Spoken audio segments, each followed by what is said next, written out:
Oh my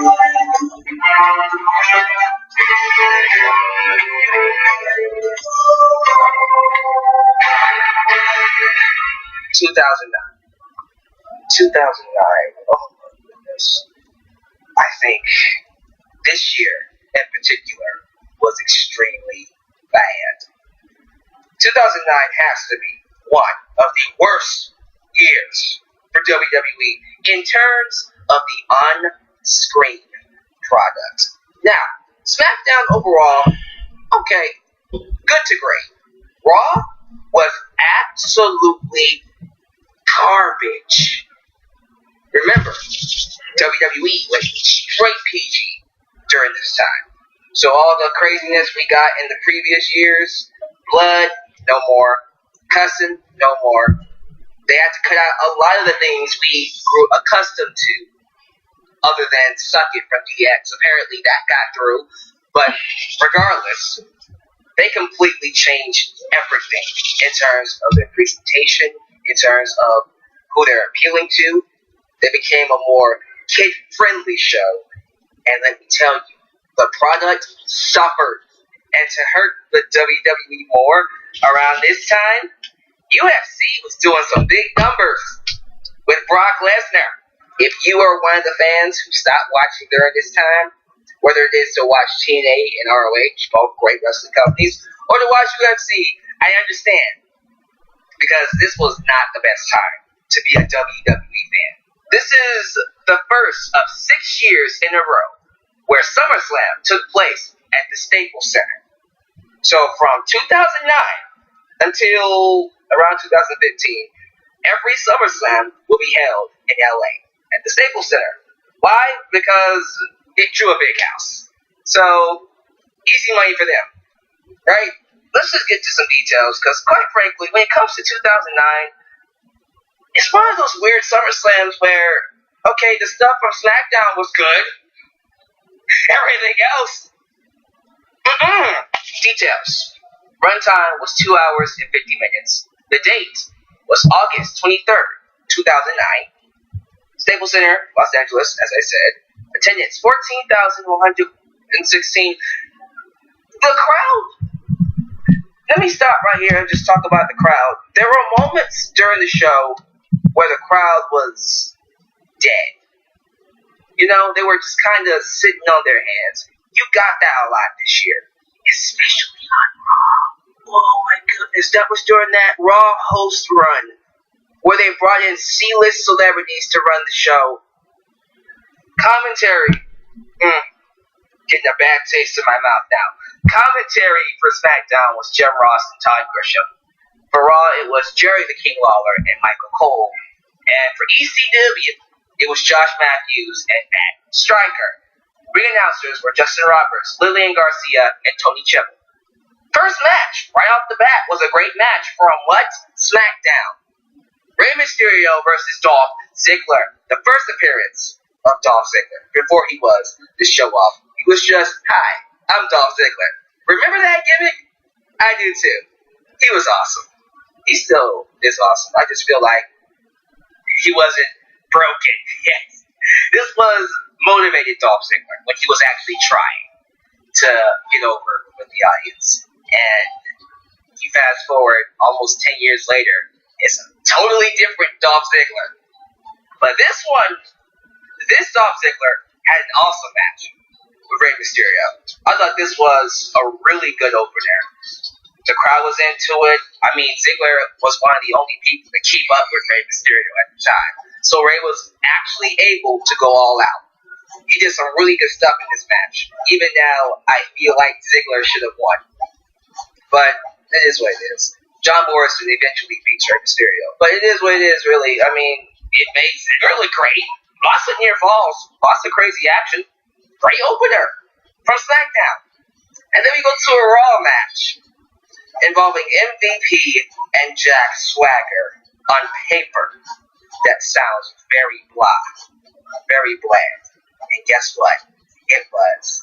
It was very blah and very bland. Now, during this time, MVP was a babyface. Why was he a babyface? Because last year, I was praising him. I was like, this guy is one of the best talents, one of the most underrated workers in the business. Because he was a good heel. No idea why we turned him babyface. Whatever. He took on Jack Blacker, average match, MVP wins. And then we get a video package of all the celebrities who guest host Raw. We're not going to talk about this. Let's move on. Big Show and Chris Jericho taking on Brooklyn Crime Time. Gonna make that money. That money. I thought the match was solid. I remember liking it a lot more the first time I watched it. And I think it was because Crime Time was one of those tag teams that I felt should have gotten those tag team titles more than once. And they never won the tag team titles. They never won a single tag team championship. And I don't understand why. Solid match. Jerry Show wins. Crime Time should have won. Just like Dolph Ziggler should have won. But whatever. At least the matches are better. The Great Khali versus Kane. On paper, that sounds like garbage, but who thought that would work? Who in the world thought that was a good idea? The match sucks. I'm sorry, I don't like the Great Khali. Why was he a thing? Someone tell me why Great Khali was a thing. I never understood what the big fuss was about. So SmackDown had the worst match of the show and also the best match. The next match is D-Generation X versus Legacy. First off, DX came back again. Triple H and Shawn Michaels. This is their third reiteration of the group. This is my least favorite one. DX as a PG group was destined to fail. By the way, Legacy is Cody Rhodes and Ted DiBiase.